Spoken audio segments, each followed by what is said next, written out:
So let's bring it back to the here and now. And what are the things that I do have control of right now? And what I do have control of is perhaps doing another video and putting it out so that other people can see me. What I do have control of is I haven't got a client today, so I can sit and write a blog in that 50 minutes rather than twiddle my thumbs for those 50 minutes. I can go and update my website, put a new photo on, maybe put a new profile picture on my counselling directory profile. So it's all about bringing it back to what can I do now?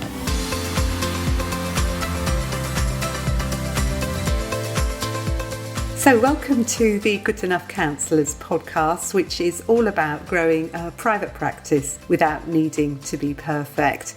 I'm Josephine Hughes, counsellor and founder of Therapy Growth Group, helping you to get the clients you want. And today I am delighted to be welcoming Laura Knight of See Clear Anxiety Counselling in Dorset. So I've known Laura now since probably 2020. And I've watched her grow her private practice over the past 5 years. It's been fantastic to watch her turn her fledgling practice into something that's really well established. So welcome, Laura. I'm delighted to have you here today. Thank you, Josephine. Thank you for inviting me. Yeah. So have I got that right? Is it 5 years that you've been in private practice now? I've been in private practice for 8 years. 8 years. Oh, wow. But I started part-time and then I moved myself into full-time practice, and that would be 5 years in full-time practice. Yeah, so that was about the start of the pandemic, was it?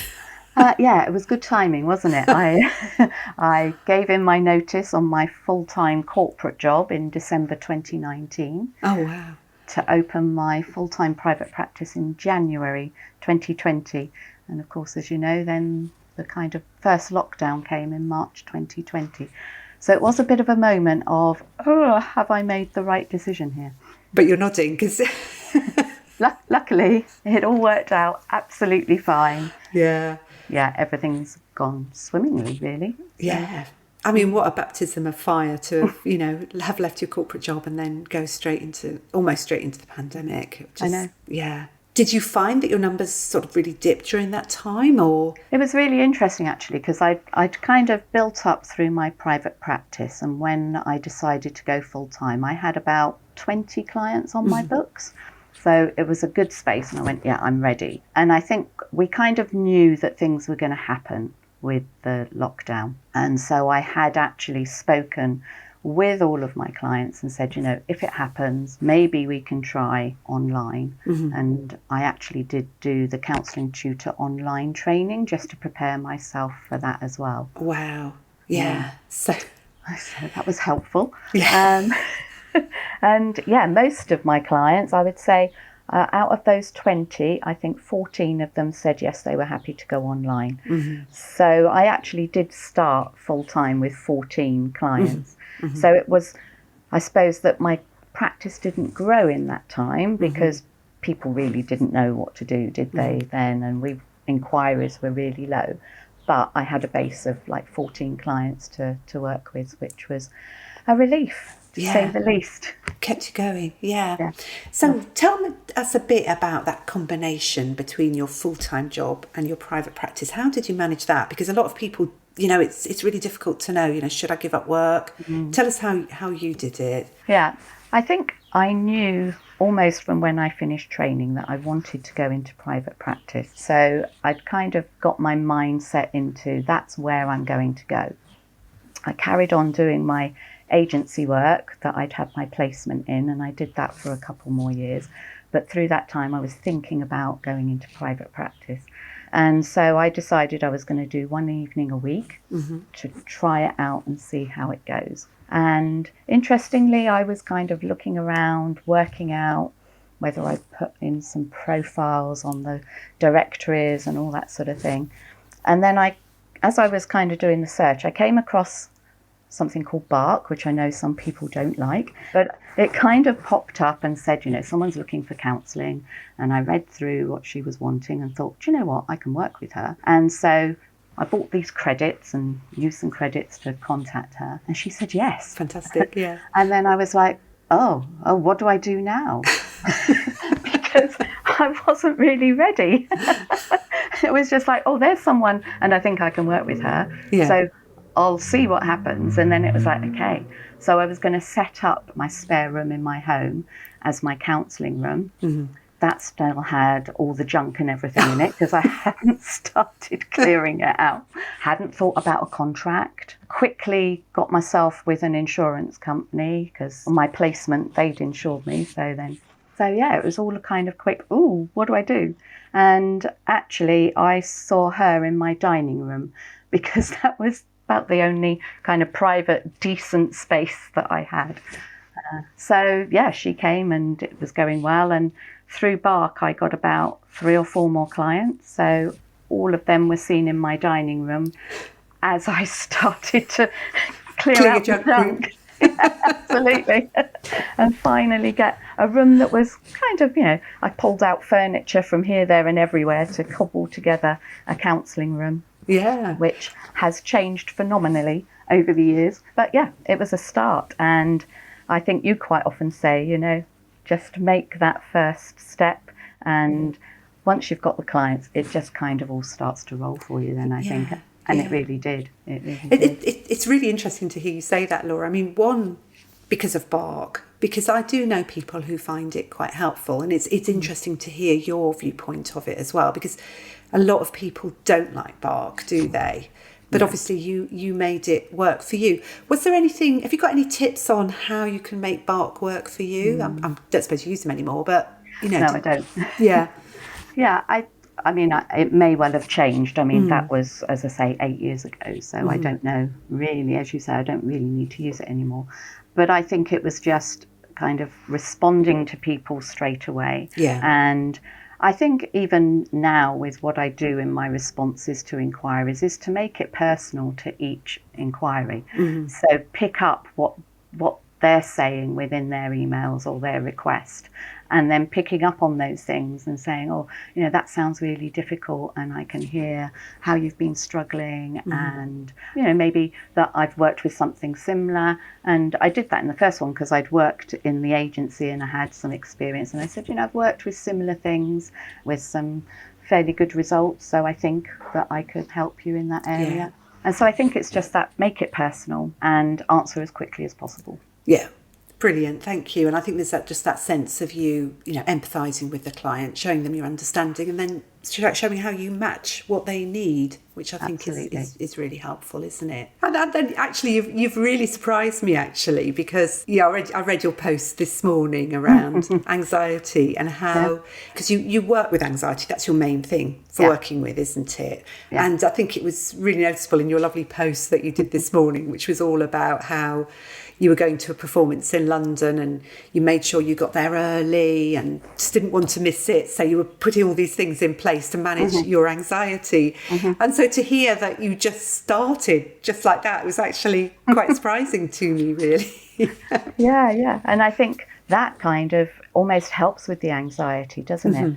Because, I had vague ideas, but, you can do so much planning. And if you keep looking ahead, and that is what happens with anxiety, isn't it? You just keep looking ahead and you're always kind of thinking about what will happen ahead of time in the future.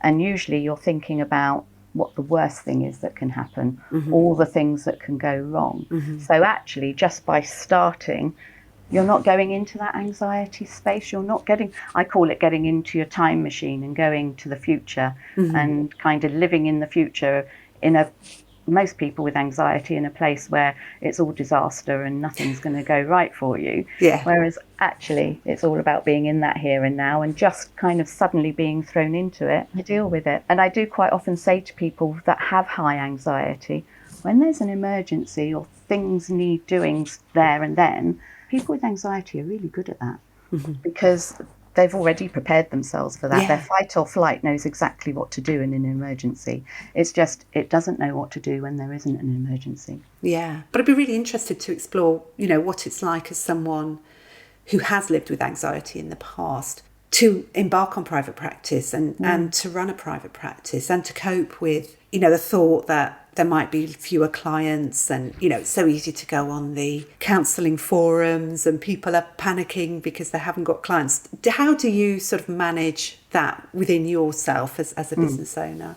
I think for me, I've kind of been through that journey of trying to manage and reduce my anxiety.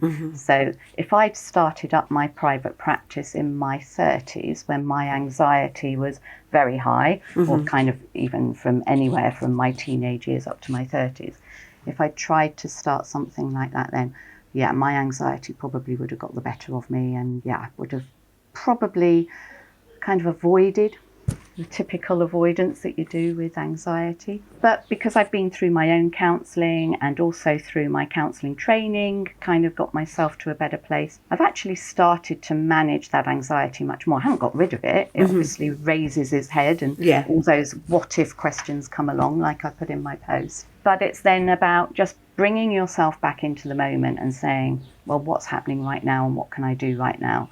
And that was almost like with that first client. Well, my room's not ready. What can I do right now? Dining room's there. Yeah. Let's use that. So it's just about stop going into that future place. Just bring yourself back to what's going on now and do what's happening now. And I think with the pandemic, that's what I kind of did. You know, where are my clients now? They're face to face. We'll carry on working face to face until we can't, perhaps we don't know what's happening, but kind of had the conversation, would you be interested in going online if we needed to? And yes. Okay, so we'll carry on as we are now, but if it comes to the point where we have to change it, then we'll look at changing it then, rather than getting into that place of, oh, it's all going to go wrong and we won't be able to do this and we won't be able to do that. It's just about, let's carry on where we are, but we've got a plan for where we're going to go if we need to. And we'll cross that bridge when we come to it. Yeah. So really trying to stay in the here and now and not worry about the future, but have a plan as well, which is... Yeah. But of course, your mind always takes you to that future, and those what if questions come along and you ask them of yourself. Whereas before, I would have got into that what if spiral that people know, and you know, it gets worse and worse and worse because you keep adding on extra things that could go wrong. Whereas you go, the first what if, you kind of go, okay, I hear you. Let's come back to what I can do now. Yeah. So it'd be really interesting to know, what do you do? Say you've sort of got this thought, oh, you know, I've had a few cancellations or I've got a few endings coming up. So, you know, the anxiety would say, well, what's going to happen to your private practice?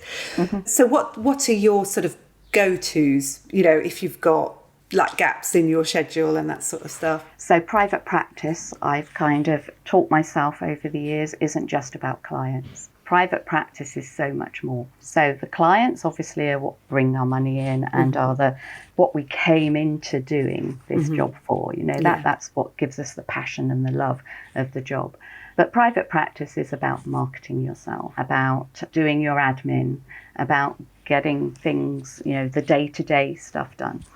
So actually it's quite nice sometimes when you've got a bit of a quiet period, because you've probably forgotten about your admin while you've got the clients coming in. So, oh, I haven't got a client, good, I can do a bit of admin. Or, oh, I haven't looked at my website for a while, I haven't got a client, oh, I can just update my website. So I think it's about knowing that actually running a private practice isn't just about clients, it's about everything else that you do. And so those quiet moments are actually quite nice to have. The other thing as well, I think, is over time, probably not at the beginning, there is that little bit of, oh, what's going to happen? But over time, there's that facts and evidence that you can go back to. And I know over the last 8 years that I have never had a time where I've struggled. I might have less clients for a few months, but I know at the end of the year, every year it's always worked out and I've earned enough money and I've been able to pay the bills and I've been able to keep going. And actually each year my income has increased year on year. So I think it's then just going back to that, saying, yeah, there's those ups and downs that we have, you know, after Christmas, in the summer, the school holidays, all those sort of things. But if we look at the year as a whole, actually it all works out. So sort of take that bird's eye view of the bigger picture. Yeah. Do you find, because I know you said you've come from a corporate background, do you think that's helped you in that sense, sort of deal with more of the sort of ups and downs of business and the way it works? Or yeah, I think so. And you know, I was in sales, So for me, I think one of the big things for people is that fear of selling themselves. Yeah. That fear of putting themselves out there.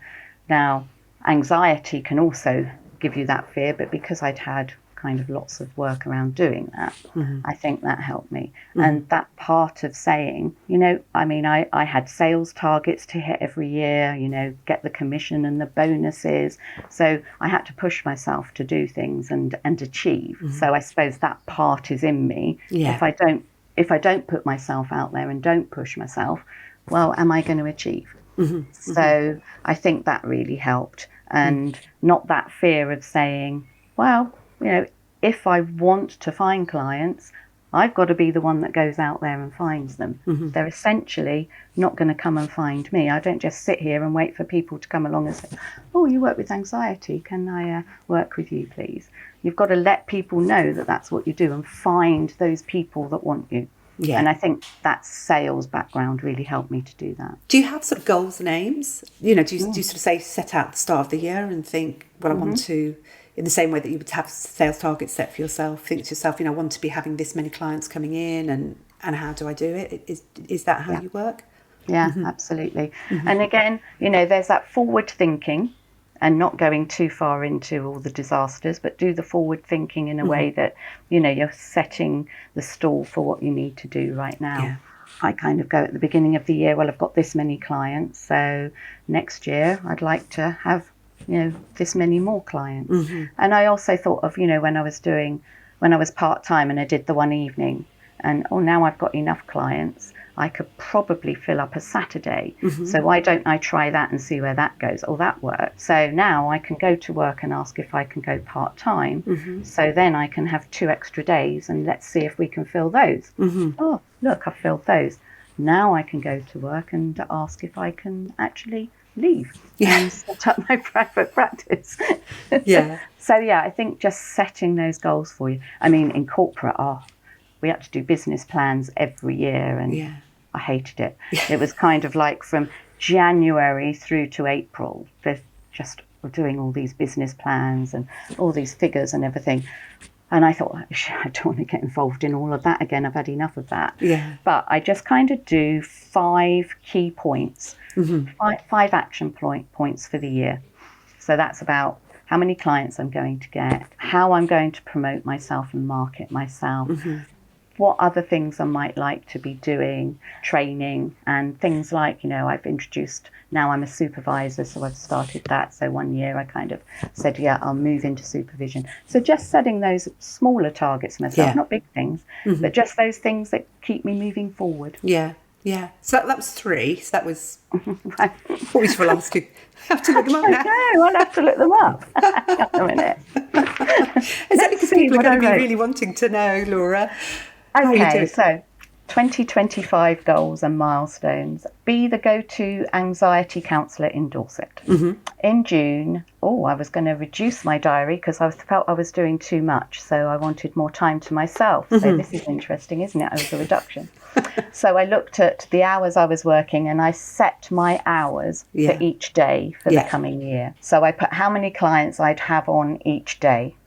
Then I've got the Dorset Counsellors group. So I look at promoting that and doing more work with that. If it doesn't get the traction I need, then abandon it. Just let it go.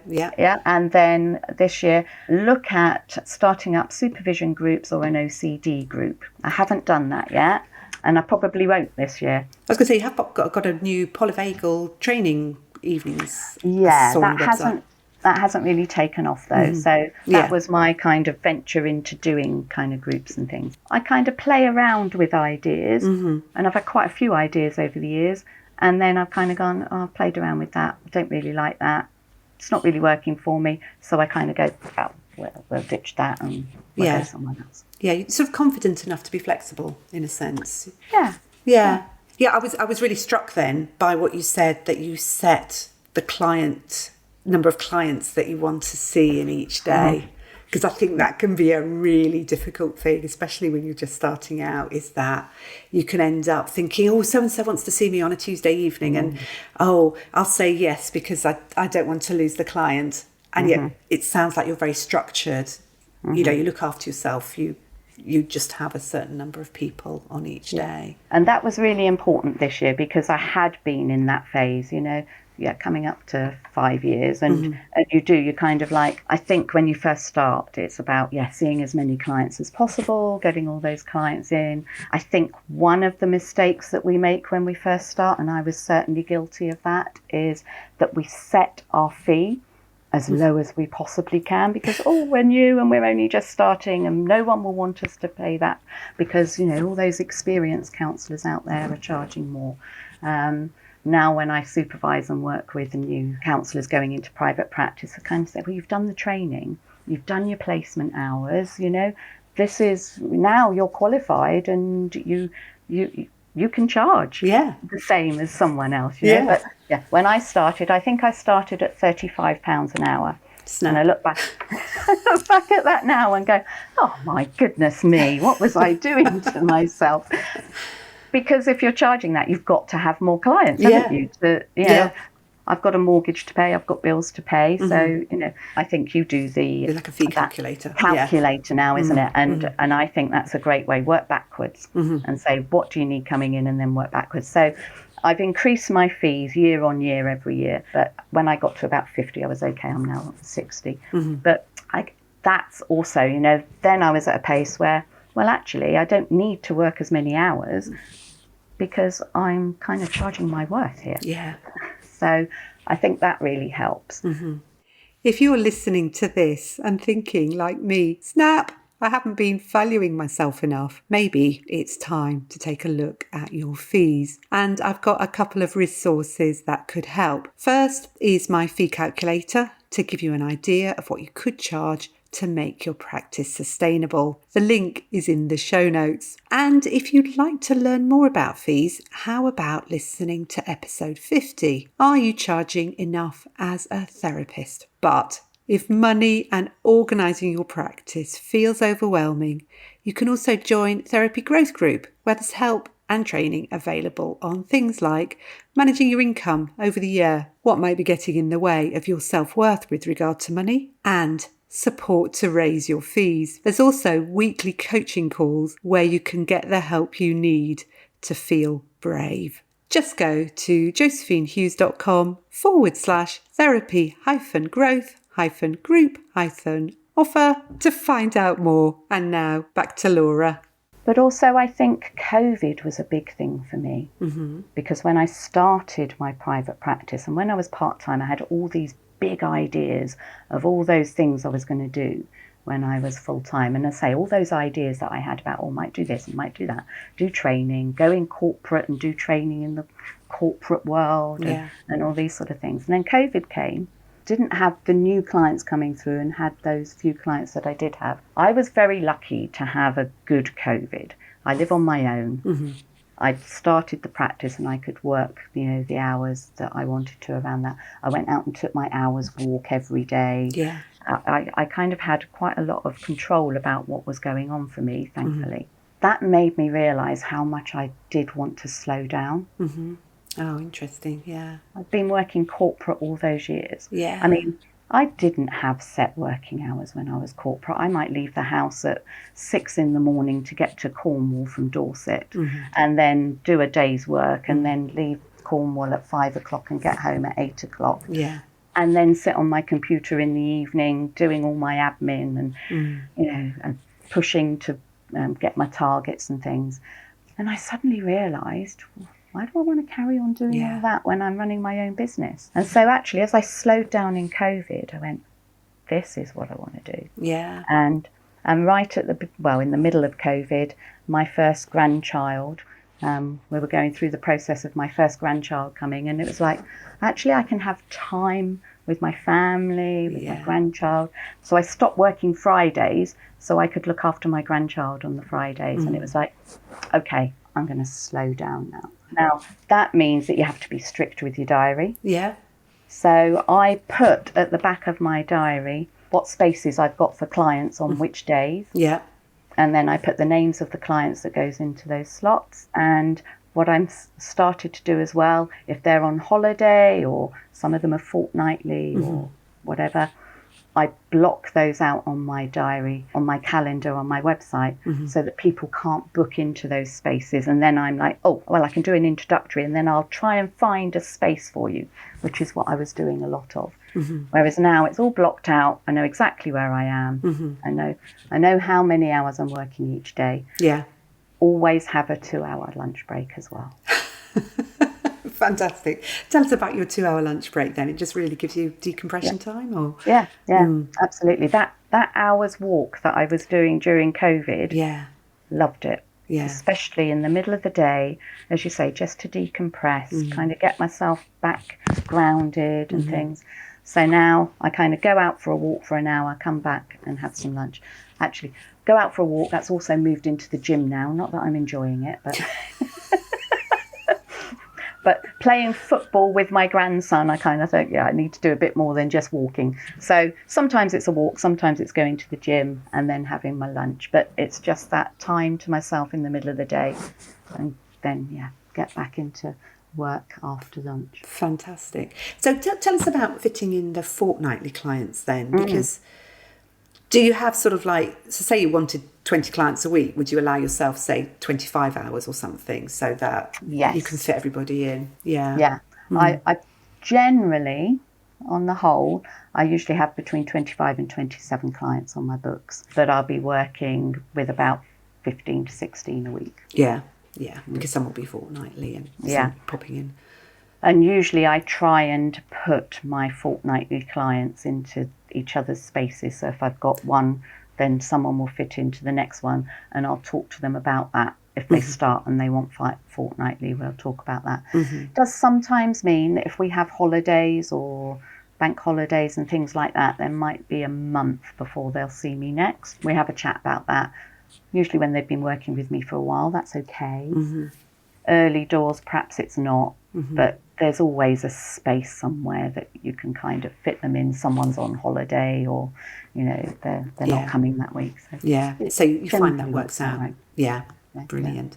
So one of the things you talked about was making See Clear Anxiety the go-to anxiety service in Dorset. So tell us a bit about how you've tried to make that happen. What are the ways in which you market yourself? Well, one of the big things, and you started that for me, Josephine, when I came to your training at the beginning of COVID to do videos. And that has become a big part of my social media marketing. So every week I do a little video, just a kind of hint and tip on how you could manage your anxiety, grounding techniques or breathing techniques, or various different things. And then I share those on all of the local community groups that there are. Right, so you actually share your live videos around and about. Yeah. So I've joined as many local community groups as I can, as many business groups as I can, and share them on those. Some allow you, some don't. Some have a certain day, I always forget. So, I get quite a few thrown back at me because I've put it on the wrong day. But it's, you put out and then some will land, won't they? And it's been interesting for me how many people who have inquired and started work with me have said to me, oh, I've been watching your videos for about the last year or so. Oh, really? And now I've decided to do something about my anxiety. So it shows how long people will actually follow you before they actually contact you. They do something. So that's really helped me locally. I've joined a lovely little networking group locally, some other small businesses, just sole traders and things. So that's nice, and that's nice and comfortable for me. And they do they're mostly craft people, and they have some little craft fairs and things. But I've gone along to those and put a stand there and kind of, been there to talk to people about anxiety. And interestingly, the first one I did, I spent the time to go around and talk to everybody else who had a stall and gave out my business card to everyone. I picked up 5 clients from that first one. Wow, amazing. Yeah. Oh, I've got a friend who'd be interested, and friends of friends. And imagine the fact that you go regularly as well means, oh, hello, Laura, how are you? And they get to know you, and you're sort of memorable to them, so that if they do happen to be talking to anybody, they can refer you on. And you've got like you shared a photo of some of the stuff you do at the craft fair. So you have sort of leaflets. What sort of things do you give out? So I started off by giving out free worksheets and leaflets and things. And then I thought, people almost walk by you because you might want to talk to them about their anxiety, or you might want to talk to them about counselling, and I don't want to do that. Yeah. So I thought everyone else is selling things and I'm not, and people have come ready, prepared to spend their money, haven't they? And I need to compete with these other crafters in a way. So what I've put together is what I call a comfort box. And so I've just gone on Temu and bought little cheap things, key rings, stress balls, affirmation cards, all those little bits and pieces, and then put together some worksheets and put them all into a little box. And I did one last weekend and I sold 5 of those boxes. So again, it's just something to get the people to come and look and kind of, what are these? Yeah, and then obviously you've got all your details in there, so if they want to take it further, they can do Absolutely. so. Yeah. And interestingly, most of the people that bought the comfort boxes, they bought them for people that they knew that they thought they would be useful for them. They didn't buy them for themselves. Oh, my son could really like that, or my granddaughter, that would be good for her. Wow. Yeah. Yeah. So it helps to spread your name, and it helps people who aren't there, who might need you, find out about you. Yeah. Fantastic. And being in that little kind of business networking, we all put things on Facebook, so therefore I've got more followers, and because they're following me and they comment on my posts, that takes it out to a different audience. And quite often in local community groups, someone will say, I'm looking for a counsellor, and all of those people that I've connected with, they will actually mention me, so I don't have to go in and say, oh, I might be a good counsellor. Those people are going, oh, you should get hold of Laura from See Clear Counselling, she's really good. So that's nice as well, because it's not coming directly from me, it's other people recommending. Yeah, people really trust other people's recommendations rather than us saying hello. It's just one of those things, isn't it? If somebody else says it, it's inherently sort of like a trustworthy referral. And then I suppose the other thing is my Dorset Counsellors Networking Group that I started up in 2019, and that's growing and building. But of course, I network with all of those. And so if someone's got someone who's particularly with anxiety or something, they may well refer them to me because, or if people are full. So we do quite a lot of referrals in the group to each other, and that's been really good as well. Yeah. And of course, you then go to the networking and we all know then what our specialities are and who can be best for working with particular clients. So that as well, locally. Really helped. Yeah. So what advice would you give to therapists who are just starting out in private practice and maybe feeling a bit overwhelmed or uncertain? Firstly, that's okay. It's okay to feel overwhelmed and uncertain, because you're entering into something new and unknown, and everybody feels unsure and uncertain about the unknown. So you're bound to have a bit of nervousness and anxiety, and that's okay. But it's about having belief in yourself. I don't think there was ever a moment when I didn't have a belief that I was going to build a successful private practice. So that belief, I think, goes a long way. If you're connecting with other people, or you're putting your profile out, or you're writing a website, and also when you're responding to inquiries, I think if that uncertainty is in you, that kind of comes across in everything that you do. Whereas if you have a really strong belief in yourself, you'll put that forward, and you'll project that out to other people. So have that really strong belief in yourself. Do you think there's a way of developing that strong belief in yourself? It's quite a hard one. I think, yes, it probably is. But I think, we've all done the training, we've gone through it. And I think that part of niching, if you have something that I work really well with these type of clients, or this type of area, I've found that I've had really good results from, that's going to give you more belief in yourself, isn't it? And so when you're connecting or you're talking about what you do, that allows you to talk with more passion about it and more belief in yourself, that you can give the results that people are looking for. So I know that lots of people say, oh, we don't like niching. If we niche down, we'll kind of, won't be able to get as many clients. Actually, if you're going out and projecting that passion and that belief in yourself because you know that you've got a strong belief in what you've done with other clients in that area, that makes it stronger message that you're giving out to people, doesn't it? Yeah, that's a fantastic insight, I think, which will really help people, because I think it's something I try and encourage people with all the time. Let's have a look and see what you really sort of are passionate about and what you enjoy working with, because that's often the key to knowing how to market yourself, I think. So it's so good to hear you say that. Did you sort of feel any doubt about working with anxiety because you were somebody who'd, experienced anxiety in the past? Because sometimes that can get in the way, can't it? People can think, I can't work with something that's too close to my personal experience. Yeah, no, I didn't have any doubt. I think I kind of knew that that's where I was going to go. I mean, I fell into counselling quite by accident, really, because I went to an hour's workshop or something on listening skills. Yeah. I did that to improve my sales career. I thought, I can listen better, I can sell better. So I kind of went to that first one and loved it. And so then I signed up for level 2. And then the rest, as they say, is history, because I just fell in love with it and kept going. Yeah. Until I'd finished my level 4. And all the way through, I was thinking, I knew how much counselling had helped me. I'm now training to be able to give the same back to someone else. I'd also lived with a mother who had clinical depression and anxiety all of her life. And so we'd lived through what that meant.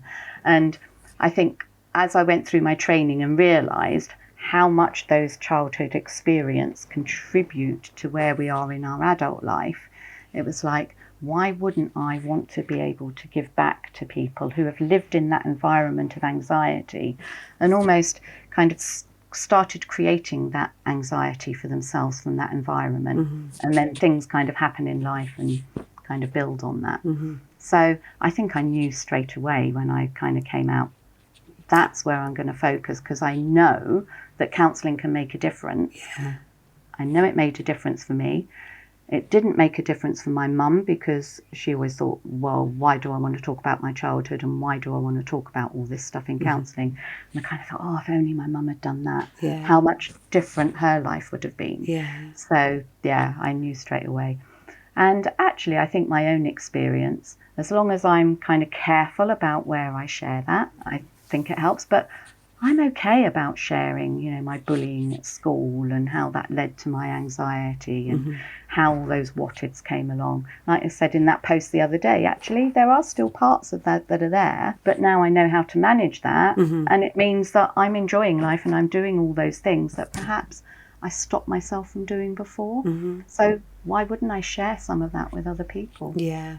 It feels like it's coming from such a heartfelt place for you, isn't it? Like it's almost like a real mission for you to actually, really help people and make a difference and have that impact that counselling had on your life as well. Yeah, absolutely. That must give you a lot of courage and strength, really, like we were saying, that self-belief that you just want to go out there and make a difference to people's lives. Yeah. And if you've got that, if I'm saying, oh, well, I'll put myself out there, but I'm not sure if I can help people, and I'm not sure if I can do that, and will I be the right counsellor for them, and will they come to me, and will I be able to give them what they want? We're kind of giving that back out, aren't we? Whereas if we're saying, those people come to me, absolutely, I can make a difference. I know what it feels like, and I can do that for other people. You're going to project that out. Yeah, make a real difference. So do you find, going back to the sort of anxiety, doing things like your live feeds, was that sort of like, do you have moments where that makes you feel anxious? That was terrifying. Absolutely terrifying. I mean, why I went for your initial workshop as it was in the first place, I I really don't know. Yeah. I think I must have been bored in COVID and went, Yeah. oh yeah, there's something to do. Yeah. And then we had to do all these videos and share them with each other. And I'm thinking, oh my goodness, what am I doing? But over that week, we all started to get a bit more confidence, and Yeah. everyone was supporting everyone else. Yeah. And it was like, okay, this is a possibility.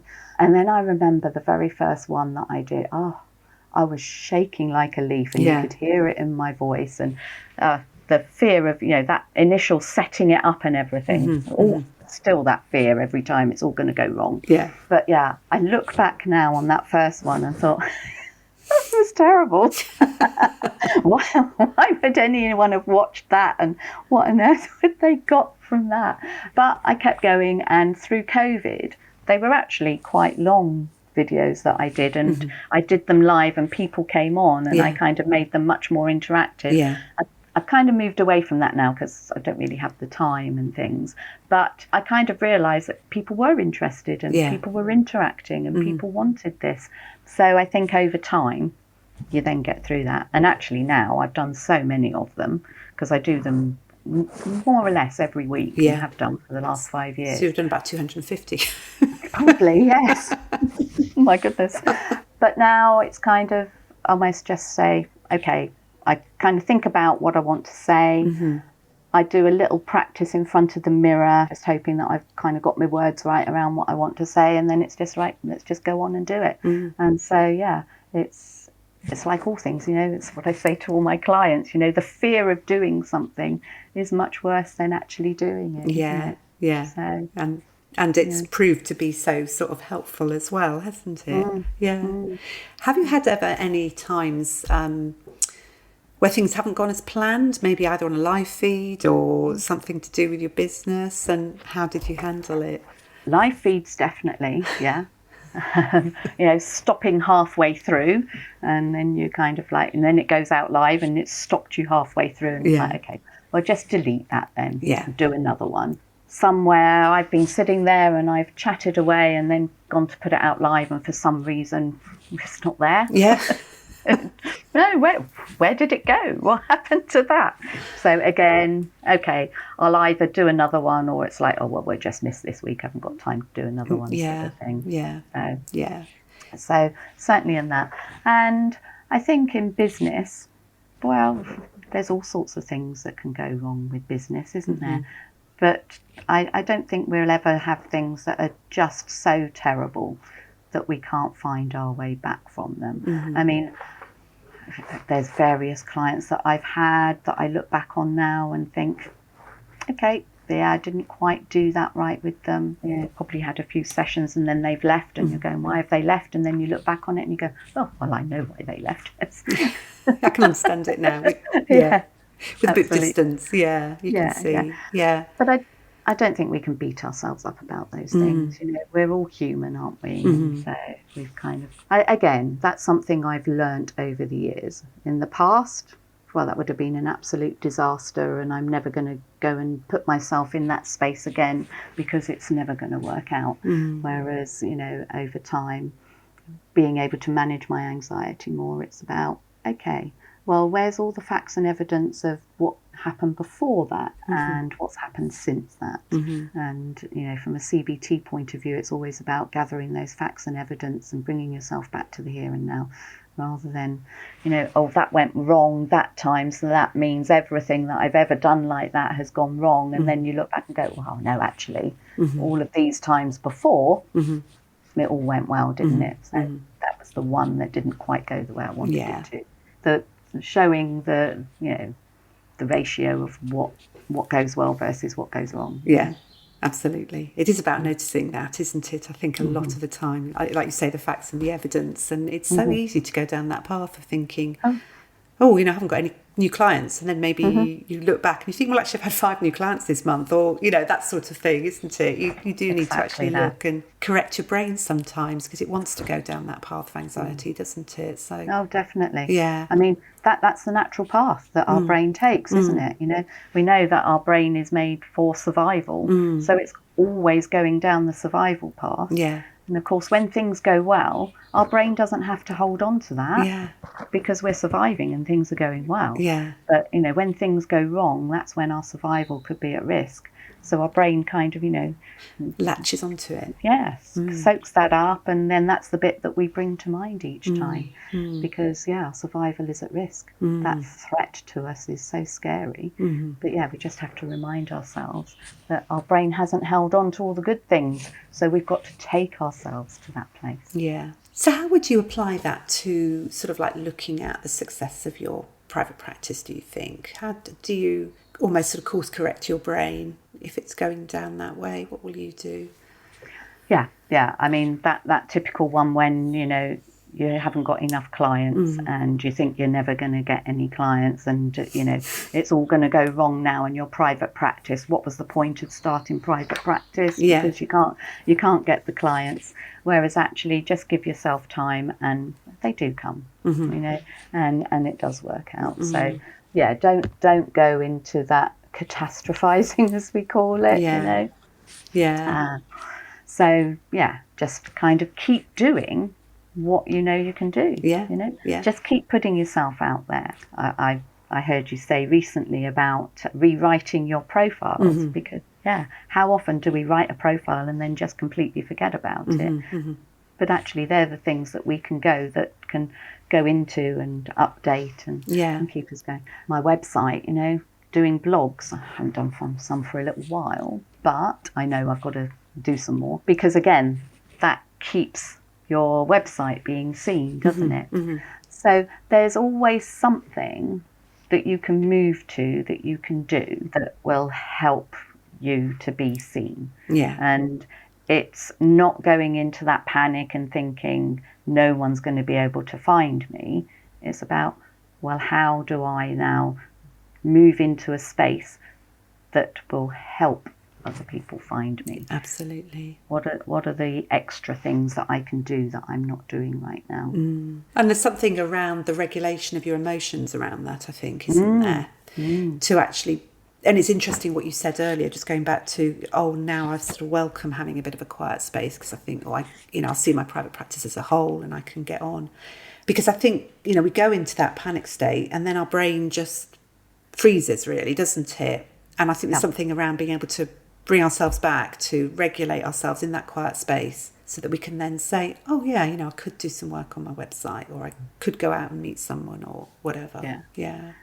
And that's all that grounding that we do, isn't it? That's that bit about bringing yourself back into the here and now, because anxiety, as I say, will take you to the future, and it will say all these terrible things. If I don't do this, this is what's going to happen over here. And so again, it's that bit about grounding yourself in the here and now. Okay, so what's happening right now, and what can I do right now? What are the things that I have control of that I can do right now? I don't have control of what might happen in the future, and what what if might happen in the future. Don't have control over that. So let's bring it back to the here and now. And what are the things that I do have control of right now? And what I do have control of is perhaps doing another video and putting it out so that other people can see me. What I do have control of is I haven't got a client today, so I can sit and write a blog in that 50 minutes rather than twiddle my thumbs for those 50 minutes. I can go and update my website, put a new photo on, maybe put a new profile picture on my counselling directory profile. So it's all about bringing it back to what can I do now? And maybe just grounding yourself, doing some breathing, just balance, just kind of getting yourself back into this moment, and then say, okay, so what do I have control of right now that I can do that's going to be helpful to me, rather than panicking that it's all going to go wrong. Yeah, it's brilliant. Oh, thank you, Laura. Can I just sort of go back a little bit, actually? There's something else I was going to ask you, because you were saying about managing when you look over the whole year and you can see, actually, I have my fee, my income's actually increased each year. I can manage the quiet periods as well as the busy periods. What do you do about managing your finances across that time? Because, you mentioned about having a mortgage. Obviously, the mortgage comes in every month. So how do you manage your finances across the year, with the busy and the quieter times? Because I think people would find that useful to hear. I think, first of all, is not going into that panic space Yeah. and saying, what's going on right now. The other thing for me is I did over when I was setting up my business. So I went part-time and did that, and then kind of went full-time into my PP. Over that period, I did put away savings each month and had a rainy day fund. Yeah. So I kind of put that behind me so that was there. Actually, interestingly, I've never dipped into it, which is really nice to know. Yeah. So it's still sitting there just in case something goes wrong. I thought in COVID I would have to move into it, but it actually all worked out. The other thing is I don't get as much interest by doing this. So some people who want the higher interest on their money maybe don't want to do this. But for me, it's about putting my money into different pots. Yeah. So I've got a pot for my income tax and my national insurance. So each month I'll take, a percentage and put that into a pot. I've got a pot for holiday money. So I put away some amount every month for holiday.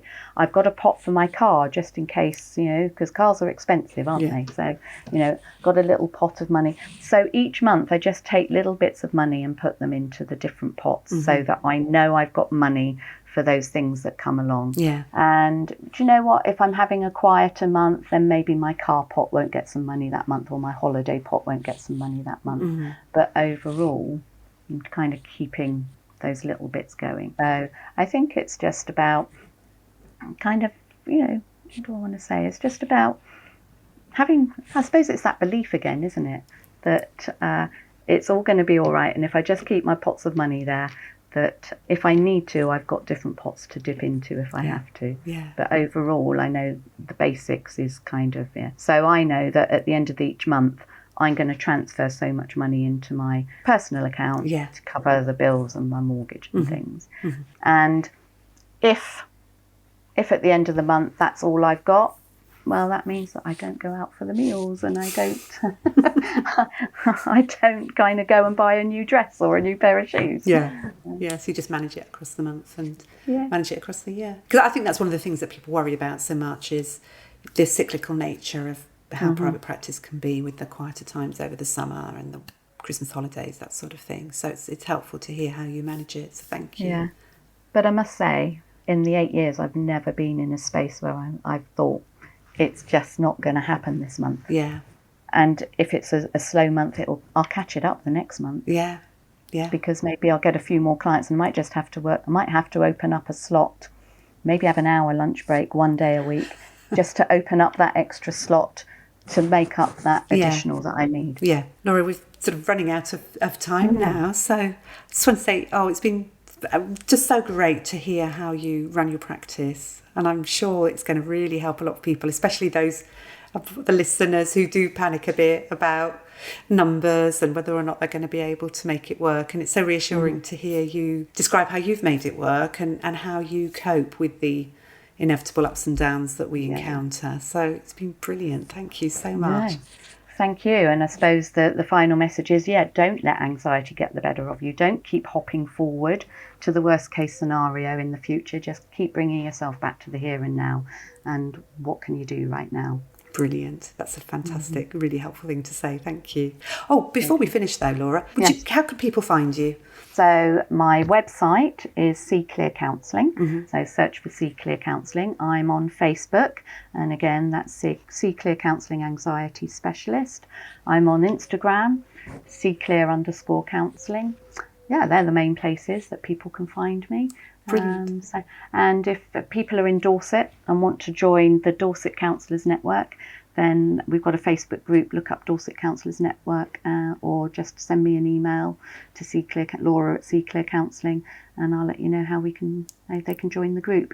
Because we do coffee mornings, we do social events, and we've just started up quite a nice CPD program as well, where other counsellors in the area are giving their service to train in their specialities, which is great as well. Fantastic, thank you. Oh, thanks very much for coming, Laura. I really appreciate it.